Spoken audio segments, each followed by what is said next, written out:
اور ایک بہت اچھے مقرر جس کا خطابت کا جادو ہم تمام سامعین کے سر چڑھ کر بولا کرتا ہے۔ اب ایک ایسے خطیب کو میں آپ تمام سامعین کے درمیان حاضر کرنا چاہتا ہوں کہ جس سے میری مراد، جس کے یہ دنیا بڑے ادب و احترام کے ساتھ حضرت والا حضرت مولانا مسرت حسین صاحب باندوی، استاد حدیث جامعہ عربیہ ہتھورا بانداس کے نام سے یاد کرتی ہے۔ میں حضرت مولانا مسرت حسین صاحب باندوی سے بڑے ادب و احترام کے ساتھ گزارش کر رہا ہوں کہ حضرت کرسی پہ تشریف لے آئیں اور اپنے ایمانی، عرفانی، حقانی تقریر سے خوابیدہ قوم کو بیدار کریں۔ بس اسی شعر کے ساتھ میں حضرت کا استقبال کرنا چاہتا ہوں کہ ہر سایہ دار پیڑ زمانے کے کام آئے۔ بولتے مچل کے سبحان اللہ کہ ہر سایہ دار پیڑ زمانے کے کام آئے، ارے جب سوکھنے لگے تو جلانے کے کام آئے۔ تلوار کے میان کو پھینکنا نہیں، ممکن ہے دشمنوں کو ڈرانے کے کام آئے۔ الحمدللہ الحمدللہ نحمده ونستعینه ونستغفره ونؤمن به ونتوکل علیہ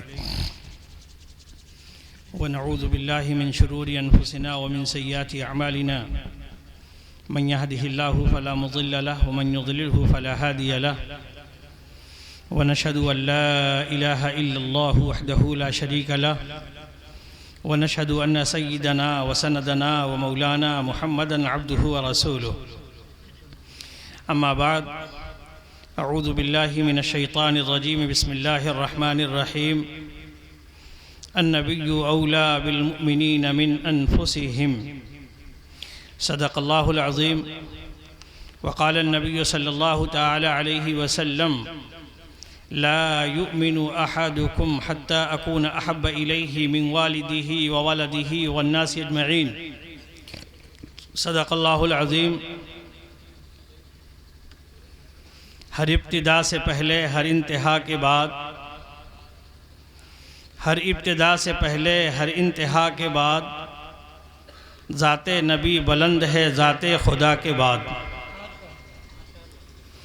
ہر ابتدا سے پہلے ہر انتہا کے بعد ذات نبی بلند ہے ذات خدا کے بعد۔ دنیا میں احترام کے قابل ہیں جو بھی لوگ، سبھی کو مانتا ہوں مگر مصطفیٰ کے بعد۔ جناب صدر، حضرات علماء کرام، محترم بزرگوں، مکرم دوستوں، عزت مآب ماؤں اور بہنوں، اور دور دراز سے سفر کی صعوبتیں برداشت کرتے ہوئے آنے والے ہمارے حضرات شعراء اعظام،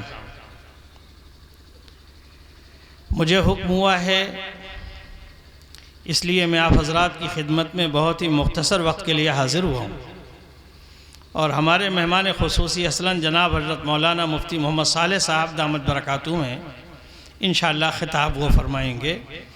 اور سچی بات تو یہ ہے کہ آج کی یہ مجلس اصلاً نعت و منقبت کی مجلس ہے۔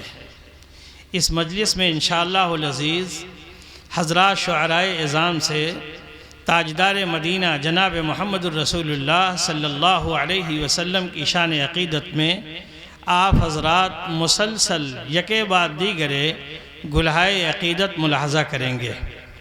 مجھے حکم ہوا ہے، حکم کی تعمیل ضروری ہے، اور میں نے وقت کی ترتیب بھی معلوم کر لی ہے۔ وقت زیادہ ملا تھا لیکن کم لوں گا وقت کی نزاکت کو دیکھتے ہوئے۔ قرآن پاک کی آیت کریمہ آپ حضرات کے سامنے تلاوت کی گئی۔ اللہ تبارک و تعالی ارشاد فرماتے ہیں، النبی اولا بالمؤمنین من انفسہم، نبی جی یعنی حضرت محمد صلی اللہ علیہ وسلم ایمان والوں سے ان کی جانوں سے بھی زیادہ تعلق رکھتے ہیں۔ ایک ایمان والا اپنی جان کو جتنی محبوب رکھتا ہے، ایک ایمان والا اپنی جان کو جتنا محبوب رکھتا ہے، اس سے کہیں زیادہ تعلق تاجدار مدینہ جناب محمد الرسول اللہ صلی اللہ علیہ وسلم کا ایمان والے سے ہے۔ جو ہمارے آقا فداہ ابی و امی شہنشاہ بطحا جناب محمد الرسول اللہ صلی اللہ علیہ وسلم کا تعلق ایک ایک ایمان والے سے، ان کی جانوں سے بھی زیادہ ہے، تو پھر ایمان والوں کا تعلق تاجدار مدینہ جناب محمد الرسول اللہ صلی اللہ علیہ وسلم سے کیسا ہونا چاہیے؟ پھر ہمارا بھی تعلق ہمارے آقا فداہ ابی و امی حضرت محمد صلی اللہ علیہ وسلم سے ویسا ہونا چاہیے جیسے ہمارے آقا نے خود ارشاد فرمایا۔ میں نے حدیث پڑھی تھی، لا یؤمن احدکم حتی اکون احب الیہ من والدہ وولدہ والناس اجمعین۔ آقا ایمان والے بندوں سے فرماتے ہیں کہ تم میں سے کسی شخص کا ایمان اس وقت تک کامل و مکمل نہیں ہو سکتا یہاں تک کہ میں اس کے نزدیک اس کی جان سے، اس کی اولاد سے، اس کے والدین سے اور دنیا کی تمام لوگوں سے سب سے زیادہ محبوب نہ ہو جاؤں۔ یہ آقا کا ارشاد گرامی ہے۔ قرآن پاک میں اللہ تبارک و تعالیٰ فرماتے ہیں کہ تمہارا اللہ اور اس کے رسول صلی اللہ علیہ وسلم سے کیسا تعلق ہونا چاہیے۔ آپ قرآن پاک سنیں، اعوذ باللہ من الشیطان الرجیم، بسم اللہ الرحمن الرحیم، قل ان كان آباؤكم وأبناؤكم وأزواجكم وعشيرتكم وأموال اقترفتموها وتجارة تخشون كسادها ومساكن ترضونها أحب إلى الله ورسوله وجهاد في سبيله فتربصوا حتى يأتي الله بأمره۔ اللہ سبحانہ وتعالی اپنے نبی حضرت محمد صلی اللہ علیہ وسلم سے فرما رہے ہیں کہ آپ خود ایمان والے بندوں سے کہیے، ان کان آباؤکم، اگر تمہارے ماں اور باپ، تمہاری اولاد، تمہارے بھائی، تمہارے بیوی اور بچے، تمہارے رشتہ دار اور تمہاری تجارتیں جن کی کساد بازاری سے تم ڈرتے ہو، اور تمہاری یہ محلات کی جن سے تمہارا جی خوش ہوتا ہے، یہ سب اگر اللہ اور اس کے رسول صلی اللہ علیہ وسلم سے زیادہ محبوب ہو جائے، آپ دیکھنا اللہ کیا فرماتے ہیں، فتربصوا، انتظار کرو یہاں تک کہ اللہ کا عذاب تم پر نازل ہو جائے۔ معلوم یہ ہوا کہ ایک بندے کو اللہ اور اس کے رسول صلی اللہ علیہ وسلم سے جو تعلق ہونا چاہیے وہ ایسا ہونا چاہیے کہ اس پر اپنی جان بھی قربان، اپنے آباء و اجداد بھی قربان، اپنی اولاد بھی قربان، اپنے ازواج بھی قربان اور اپنے خاندان اور اقارب بھی قربان، حتیٰ کہ زندگی کی ہر متاع گراں قربان۔ جان مانگو تو جان دے دیں، مال مانگو تو مال دے دیں، مگر ہم سے یہ نہ ہو سکے گا نبی کا جاہو جلال دے دیں۔ بندے کا تعلق ایک ایمان والے بندے کا اور ایک نبی کے سچے عاشق کا اور ایک نبی کے سچے جانثار کا حضرت محمد صلی اللہ علیہ وسلم سے ہونا چاہیے۔ یہی عقیدت، یہی محبت، یہی عشق آپ سب ایمان والے بندوں کے اندر پیدا کرنے کے لیے یہ نعت و منقبت کی مجلس منعقد کی گئی ہے، جس میں حضرات شعراء کی زبانی اور حضرات علماء کرام کی زبانی آپ حضرات باری باری ملاحظہ کریں گے۔ میرے عزیزوں، میرے بزرگوں، اللہ اور اس کے رسول صلی اللہ علیہ وسلم سے سب سے زیادہ محبت اس لیے مطلوب ہے کہ جب ہمارا تعلق اللہ کی ذات سے ہوگا، جب ہمارا تعلق تاجدار مدینہ جناب محمد الرسول اللہ صلی اللہ علیہ وسلم سے سب سے زیادہ ہوگا، تو پھر اللہ کا نازل کردہ دین تاجدار محمد تاجدار مدینہ جناب محمد الرسول اللہ صلی اللہ علیہ وسلم کے واسطے سے ہم تک پہنچا ہے، اس دین کو، اس دین کے ایک ایک قانون کو اور اس دین کی ایک ایک بات کو اپنی زندگی کے اندر اتارنا آسان ہوگا۔ بندہ یوں دعویٰ کرے کہ ہمارا ہمارے رب سے بڑا تعلق، بندہ یوں دعویٰ کرے کہ ہم نبی کے سچے عاشق، نبی کے فدائی اور نبی کے سچے جانثار ہیں، لیکن اگر اس کی زندگی میں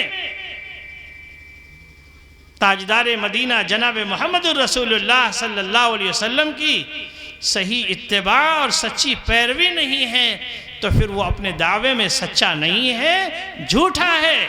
قرآن سنیں، اللہ فرماتے ہیں قُلْ إِن كُنْتُمْ تُحِبُّونَ اللَّهَ فَاتَّبِعُونِي يُحْبِبْكُمُ اللَّهُ۔ اللہ فرماتے ہیں کہ اگر تم یہ چاہتے ہو، اگر تمہارا یہ دعویٰ ہے کہ تم اللہ سے محبت کرتے ہو تو تمہارا یہ دعویٰ اسی وقت معتبر ہوگا جب تم حضرت محمد صلی اللہ علیہ وسلم کی کامل اور مکمل پیروی کرو گے۔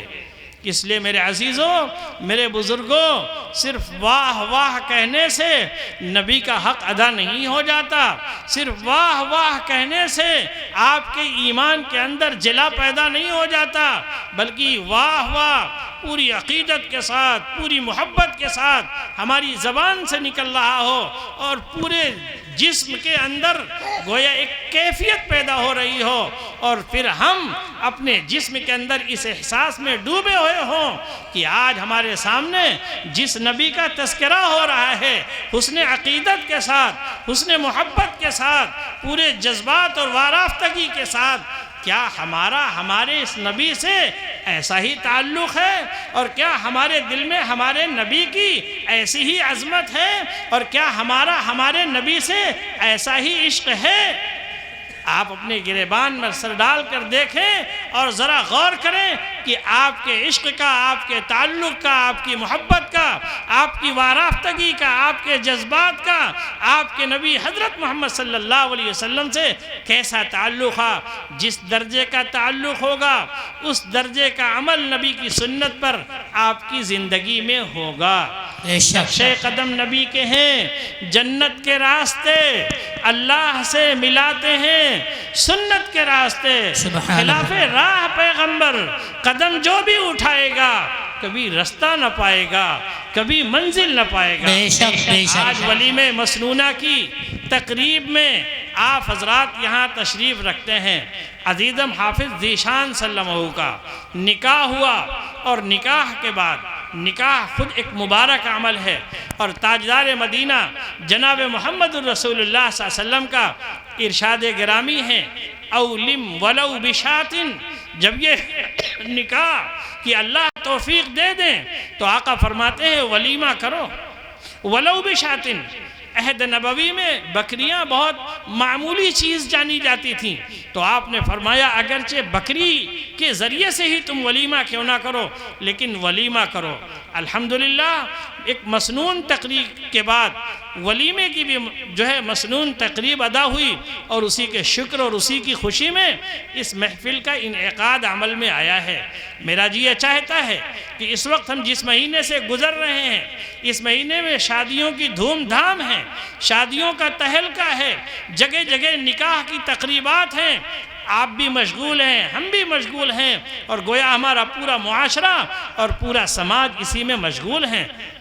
آئیں دیکھیں، جس نبی کے عشق و محبت کی باتیں کرتے ہیں، جس نبی کی عظمت کی ہم باتیں کرتے ہیں، جس نبی سے وارفتگی اور سچے عشق کا ہم تذکرہ کرتے ہیں، کیا اس نبی کے فرمان پر اس نکاح کے موقع سے ہمارا کچھ عمل ہے؟ آقا صلی اللہ علیہ وسلم کی نکاح کے تعلق سے کیا ہدایات ہیں؟ آپ نے نکاح کے تعلق سے امت کے لیے کیا رہنمائی پیش کیا ہے؟ کیا اسی رہنمائی اور اسی ہدایت کے روشنی میں ہماری نکاحوں کی مجلسیں منعقد ہوتی ہیں؟ ایک طرف عشق کا دعویٰ اور دوسری طرف سنت کی پامالی اور سنت کی مخالفت، یہ دونوں چیزیں ایک جگہ ایک ایمان والے کی زندگی کے اندر جمع نہیں ہو سکتی ہیں۔ ذرا دیکھیں، آقا فرماتے ہیں ان اعظم النکاح برکہ ایسرہ مؤونہ، سب سے برکت والا نکاح وہ ہے جس کے اندر سب سے کم مشقت ہو، سب سے برکت والا نکاح وہ ہے جس کے اندر سب سے کم جھمیلے ہوں، سب سے برکت والا نکاح وہ ہے جس کے اندر کم سے کم خرافات ہی نہ ہو، تکلف نہ ہو، مشکلات نہ ہو، وہ نکاح برکت والا ہے۔ کیا ترتیب ہے نکاح کی؟ بچے اور بچیاں جب نکاح کی عمر کو پہنچ جائیں تو ان کے مناسب رشتے کا انتخاب ہونا چاہیے، صحیح عمر میں ہونا چاہیے، مناسب رشتے کا انتخاب ہونا چاہیے۔ پھر جب موقع نکاح کا آئے تو نبی کی سنت سامنے ہونا چاہیے۔ آقا نے فرمایا اعلنوا ھذا النکاح وجعلوہ فی المساجد، نکاح کا اعلان کیا کرو، نکاح مسجدوں میں کیا کرو۔ نکاح ایک مسنون عمل ہے، اور جو چیز مسنون ہوتی ہے وہ عبادت ہوتی ہے، اور اس عبادت کو حضرت صلی اللہ علیہ وسلم نے ڈھول اور تاشوں کے چھائے میں، ڈھول اور تاشوں کی جھنکار میں ادا کرنے کا حکم نہیں دیا۔ اس عبادت کو حضرت صلی اللہ علیہ وسلم نے مسجد کے اندر نہایت ادب کے ساتھ ادا کرنے کا حکم دیا ہے۔ آپ دیکھیں کہ ہم نکاح کو آسان بنا رہے ہیں یا نکاح کو مشکل کر رہے ہیں۔ یہ نکاح کی ترتیب ہے۔ حضرت صلی اللہ علیہ وسلم سے زیادہ حضرات صحابہ رضوان اللہ تعالیٰ علیہ مجمعین کے لیے کون محبوب ہوگا؟ آپ حضرات صحابہ رضوان اللہ تعالیٰ علیہ مجمعین کی زندگیاں، ان کی جانیں، ان کے اموال، ان کی عزت و آبرو، ان کی ہر شے حضرت محمد صلی اللہ علیہ وسلم پر قربان تھی۔ اس درجے کا عشق تھا صحابہ کو، بغیر آپ کی زیارت کے، بغیر آپ کے دیدار کے حضرات صحابہ کو چین نہیں آتا تھا۔ اب دیکھیں آپ، ایک ہی واقعہ بتا کر کے میں آپ حضرات کے درمیان سے رخصت ہوتا ہوں۔ مدینے کے محدود ماحول میں، مدینہ شہر تھا لیکن آبادی اتنی نہیں تھی اس وقت جتنی آپ حضرات وہاں جا کر دیکھیں، بڑی مختصر سی آبادی تھی۔ مدینے کے اندر حضرت صلی اللہ علیہ وسلم تشریف فرمائے، حضرات صحابہ کے نکاح ہو جاتے تھے، آپ کو پتہ بھی نہیں چلتا تھا۔ حضرت عبد الرحمن ابن عوف رضی اللہ تعالیٰ عنہ جلیل القدر صحابی ہیں، عشرہ مبشرہ میں سے ہیں۔ اللہ تبارک و تعالیٰ نے حضرت عبد الرحمن ابن عوف کو دنیا ہی میں جنت کی بشارت سنائی ہے۔ ارب پتی، کروڑ پتی صحابہ میں حضرت عبد الرحمن ابن عوف کا شمار ہوتا ہے۔ تاریخ کے حوالے سے میں آپ کو بتاتا ہوں، سیرت کی کتابوں میں حضرت عبد الرحمن ابن عوف کے قصے ہیں۔ روم، شام، مصر کے اندر تجارتی منافع کے سامان کے لیے، دراہم و دنانیر کے لیے کوٹھیاں بنی ہوئی تھیں، جہاں دراہم و دنانیر غلوں کے ڈھیر کے مانند پڑے رہا کرتے تھے۔ لیکن جب نکاح ہوتا ہے حضرت عبد الرحمن ابن عوف کا، مدینے کے محدود ماحول میں ہوتا ہے، آقا مدینے کے اندر تشریف رکھتے ہیں، نکاح ہو جاتا ہے، آقا کو خبر نہیں لگتی۔ ایک موقع سے ملاقات ہوتی ہے حضرت عبد الرحمن ابن عوف سے، حضرت صلی اللہ علیہ وسلم کی دامن میں خوشبو کا ایک نشان دیکھتے ہیں۔ آقا فرماتے ہیں عبد الرحمن تمہارے دامن میں یہ نشان کس چیز کا؟ تو حضرت عبد الرحمن مسکرا کے فرماتے ہیں یا رسول اللہ میرا نکاح ہو گیا ہے۔ تو آقا نکاح میں برکت کی دعا دیتے ہیں۔ اس طرح سے نکاح ہوا کرتے تھے، نکاح ایسے نہیں ہوتے جیسے ہم اور آپ کہتے ہیں۔ وقت مجھے گنجائش نہیں دیتا، ورنہ میں اس موضوع پر آپ حضرات کے درمیان بہت دیر اور پورے جذبات کے ساتھ گویا دل نکال کر رکھ دیتا۔ اللہ تعالیٰ ہم کو کہنے اور سننے سے زیادہ عمل کرنے کی توفیق نصیب فرمائے۔ یہ نکاح زندگی کا ایک شعبہ ہے۔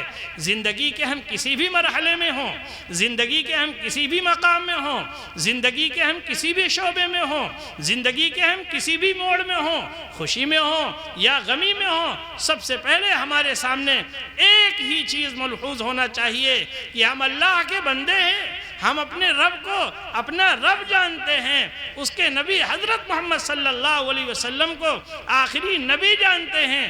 تاجدار سید الاولین والآخرین سمجھتے ہیں، سید الانبیاء والمرسلین جانتے ہیں۔ حسن یوسف دم عیسیٰ ید بیضا داری، آنچ خوباں ہمہ دارن تو تنہا داری، اس کا مصداق ہمارے آقا حضرت محمد صلی اللہ علیہ وسلم ہے۔ ہمارا گویا آپ سے فدائیت کا تعلق ہے، عشق کا تعلق ہے، محبت کا تعلق ہے، اور آپ سے محبت کے بغیر ہمارا ایمان معتبر نہیں ہے۔ میں اللہ کا واسطہ دیتا ہوں، اس کے نبی حضرت محمد صلی اللہ علیہ وسلم کا واسطہ دیتا ہوں، قرآن کا واسطہ دیتا ہوں، نبی کی شریعت کا واسطہ دیتا ہوں، بحیثیت مومن کے ہماری زندگی بالکل روشن اور صاف و شفاف ہونا چاہیے۔ دور سے دیکھنے والا دیکھے کہ یہ نبی کا غلام بیٹھا ہے، یہ نبی کا غلام جا رہا ہے، یہ نبی کا غلام آ رہا ہے، یہ وہ بندہ ہے جس کے دل میں اللہ کا خوف ہے، یہ وہ بندہ ہے جس کے دل میں اللہ کی عظمت ہے، یہ وہ بندہ ہے کہ جس کے اندر اللہ کی جناب میں حاضری کا احساس ہے۔ میرے عزیزوں، دل میں اگر اللہ کا خوف پیدا ہو جائے، دین و شریعت کی ہر بات پر عمل کرنا ہمارے لیے آسان ہو جائے۔ اللہ کہنے اور سننے سے زیادہ عمل کی توفیق نصیب فرمائے۔ میری زندگی کا مقصد تیرے دین کی سرفرازی، میری زندگی کا مقصد تیرے دین کی سرفرازی، میں اسی لیے مسلمان، میں اسی لیے نمازی۔ وآخر دعوانا ان الحمدللہ رب العالمین۔